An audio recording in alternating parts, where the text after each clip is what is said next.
Now, as much as narcissistic individuals are very good at hiding who they are, depending on who they are around, they are still the person that they are trying to hide. So somebody's narcissistic ex is still somebody's narcissistic parent, narcissistic friend, narcissistic co-worker, narcissistic family member, narcissistic sibling. They are still that person, no matter how good they are at hiding who they are to impress somebody. And many people can have been raised with a narcissistic sibling, and it's very challenging because then you've got your beliefs of how people sort of treat you and what the world can be like and how cruel it can be. You've also got the beliefs that maybe you're the issue due to the gaslighting and the scapegoating that went off with a narcissistic sibling. They might have been your first childhood friend, and they might have done things for you when they were looking to gain that praise and recognition. So it's difficult to recognise just how toxic they are, because every time they were toxic, they found a way to pin all the blame on you. Narcissistic siblings are some of the most self-centered people you could ever meet, and they want absolutely everything their own way, and they want to steal the spotlight. If you've done something, they will go all out to one-up you. So if you've achieved something, they've achieved better. If you're suffering through something, they're also suffering, or it's not as bad as what they went through. And in adulthood, when something is happening, they will go all out to rearrange the plans to serve themselves, to suit themselves, with little to no regard of those around them. And they can throw major hissy fits and temper tantrums and sulks and silent treatments when they don't get their own way. They can disappear on you when they have no need for you, and then reappear and suck up to you when they want something from you.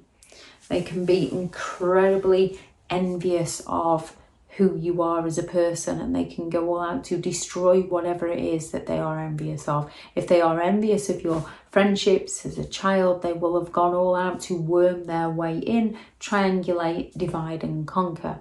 Adult narcissistic individuals, if they're envious of your relationship, they will stoop as low as to try and steal the partner off you, even though they don't actually want that partner for themselves. They just want to get one over on you. Narcissistic siblings will go all out to put you down in any way they can because they lack the empathy. So they will go all out to humiliate you, to shame you, to criticize you. They will use those backhanded compliments. So it appears like they're being nice, and if you try to call out their criticism of you, no one can actually see it because they use those subtle and sly innuendos. They dog whistle you. They use things where those around you can't understand, but you understand full well what they meant by what they said. They're only ever interested in you if they have something that they can gain from you or something that they want from you. They believe that they're entitled to whatever you have, and they will happily just go all out to take it with no thought, no remorse. They will happily borrow your things without asking, and then they'll fail to return them and claim that it was theirs anyway, or you gave it to them even though you know you did not give it to them. And the more you battle that these days, the more they turn around and accuse you of the one who's gaslighting them. They return it to you damaged and claim that you're the one that broke it. Anything and everything that goes wrong, they scapegoat you. They find a way to blame you. Any mistake that they make, they break something, they damage something, they blame you, to your parents, to your friends, to your partners. They look to scapegoat you so that they can come across all sweetness and light. And they will have been some of the biggest snitchers you could ever meet, that will happily grass on you for things that you haven't even done, for things that they've done.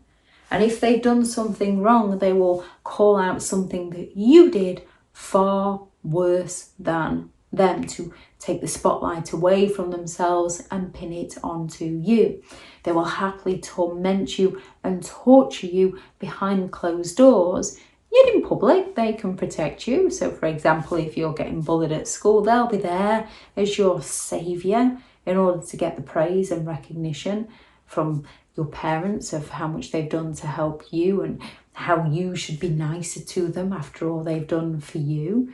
They have no conscience. They want something of yours, they just take it, just like that adult that will take your husband, your wife, your girlfriend, your boyfriend, your partner, they will happily just take if they see something that they want. They have no empathy, so they have no regard for your feelings. They're all about themselves and getting their needs met. They will go all out to plot and plan against you. From being a young child to an adult, they will go all out to steal the entire inheritance from you. As a young child, they might go all out to provoke you into reacting to them, and then they will have gone and cried wolf to your parents to get you into trouble. They will go all out to provoke you into reacting, so they will use that dog whistling, the subtle innuendos to wind you up, to get you going. You react, and you know you shouldn't react, but we're human. That frustration, that resentment and that anger bubbles, and as a young child we're yet to learn how to healthily express ourselves, so we lash out at them and they turn into the biggest victim you've ever met. And because they act all sweetness and like the little angel and scapegoat you to make you look like the problem, they get showered with attention and you're the one that gets sent to your room. They don't care for you at all. They don't really care for your family. It is all about them. They just act like they care when they want something. They will exclude you from family occasions, exclude you from family events, and then just claim that, well, they didn't think you'd be interested. Yet they'll tell everybody else that, well, I'll only ruin it. It's all their fault.